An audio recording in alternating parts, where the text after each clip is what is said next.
जिथे मंथली तिथे मौन. तिरोडा तालुक्यात दिवसाढवळ्या मुरुम चोरी. महसूल व पोलीस प्रशासनाचा डोळेझाकपणा.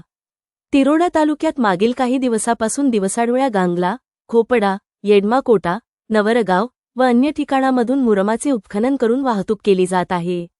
यामुळे सरकारचा लाखो रुपयांचा महसूल बुडत आहे. तिरोडा येथील मुख्य चौकामधून दिवसाढवळ्या मुरमाची वाहतूक केली जाते. त्याच चौकामधून दररोज महसूल, वनविभाग, पोलीस विभागाचे कर्मचारी ये जा करीत असतात. तरीदेखील त्यांचे याकडे लक्ष नाही. महत्त्वाचे म्हणजे याच चौकामध्ये दररोज एका पोलिसाची ड्युटी असते. त्याला देखील मुरमाचे ट्रॅक्टर, ट्रक दिसत नाही. मुरुम चोर हे वनविभाग व महसूलच्या जागेमधून रात्रंदिवस मुरमाची चोरी करतात. याची माहिती संबंधित तलाठी, तहसीलदार, तिरोडा पोलिसांना मिळते तरी सुद्धा कोणतीच कारवाई होत नाही. पोलीस महसूल विभागाकडे बोट दाखवतात. वनविभागाला याची जाणीवपूर्वक माहिती नसते.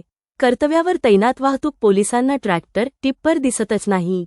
यावरून संगणमताने मुरुम चोरी होत असल्याचे स्पष्ट होते. दरम्यान या प्रकाराकडे जिल्हाधिकारी, पोलीस अधीक्षक, स्थानिक गुन्हे शाखा, वाहतूक नियंत्रक, प्रादेशिक वाहतूक अधिकारी, खनिकर्म अधिकारी, तिरोडा उपविभागीय अधिकारी, तिरोडा तहसीलदार, उपविभागीय पोलीस अधिकारी तिरोडा, पोलीस निरीक्षक तिरोडा व संबंधित अधिकाऱ्यांनी लक्ष देणे गरजेचे आहे.